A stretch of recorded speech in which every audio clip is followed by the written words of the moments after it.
Habari, hello. I just said hello in Swahili and Yoruba. That should give you an inkling of what our topic today is about.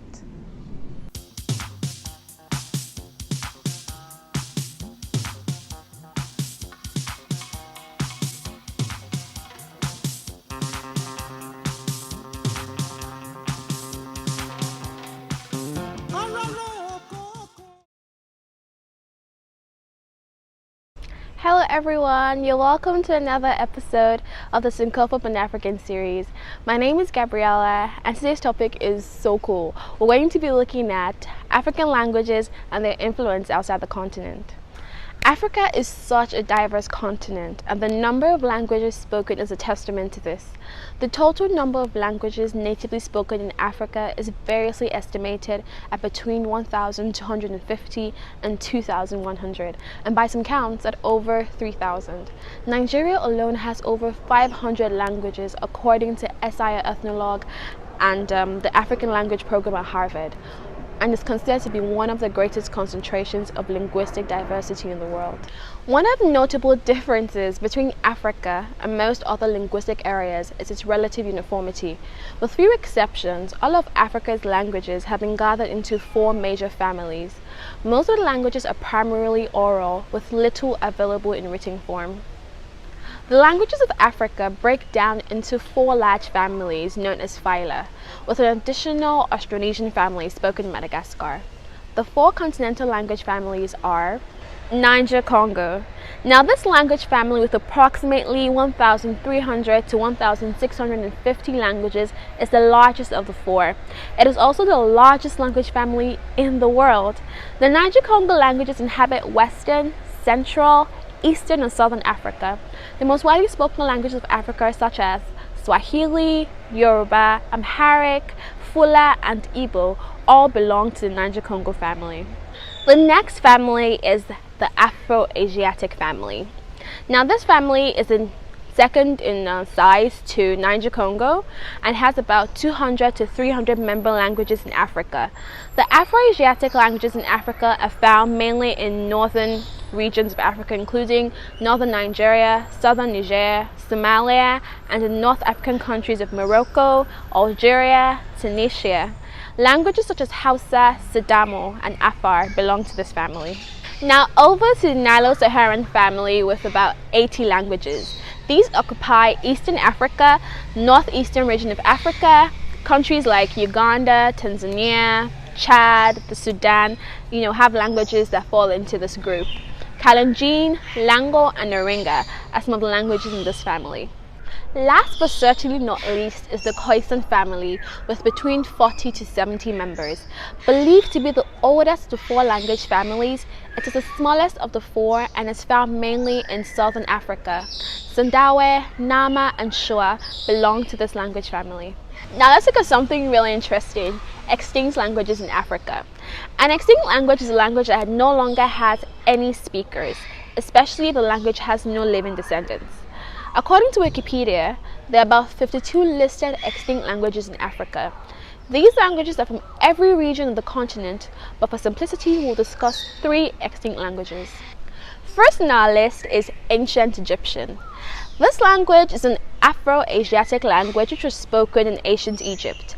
Its attestation stretches over an extraordinarily long time, from the Old Egyptian stage around the mid-4th millennium BC in the Old Kingdom of Egypt.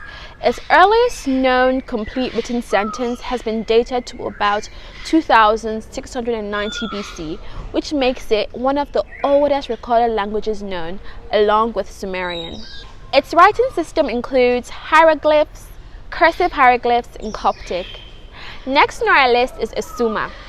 It is an extinct language of uncertain classification within the Kwa branch of the Niger-Congo family, once spoken in Assini and Mafia villages in Ivory Coast.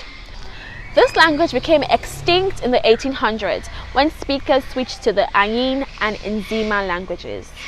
Now, the final extinct language of Africa on our list is Yeni. The Yeni language is an extinct language of Cameroon, formerly spoken around Yeni Mountain in the Inyalang area. All that remains of the language apparently is a song remembered by some natives. However, according to Bruce Cornell, who reported the existence of the language in 1995, comparison of the song's words to neighboring languages suggests that it was closely related to Ksabe and Kambap languages. Now, what influences do African languages have outside the continent? Some African languages are being spoken outside the continent, and this is largely due to the transatlantic slave trade. Some of these languages include Yoruba in Brazil. This is a language spoken in West Africa, most prominently in southwestern Nigeria. It is also spoken in Benin, Ghana, Togo, and so on. During the transatlantic slave trade, Yoruba speakers brought their language Yoruba, which is spoken in parts of Brazil's Bahia state. Now, Brazil has a very strong Yoruba culture. For example, masquerades traditional to the Yoruba, known as Egungun, can also be found in Brazil, just as they can be found on the streets of Lagos. It is alleged that Yoruba could become one of Brazil's official languages. It is also spoken in parts of Cuba. Next is Akan in Jamaica. Akan is a central Tano language and the principal native language of the Akan people of Ghana. Spoken over much of the southern half of Ghana, about 80% of Ghana's population can speak Akan, but about 44% of Ghanaians are native speakers. It is also spoken in parts of Côte d'Ivoire. Now, Jamaican patois is a colorful mix of several languages, passed down from both their ancestors and remnants of their colonial past. Akan is one of the languages that forms this colorful mix. Words like Bafan, Kokobe, and Brony are words in Jamaican patois that are of Akan origin. Next is Igbo in Haiti. This is the principal native language of the Igbo people, an ethnic group of southeastern Nigeria.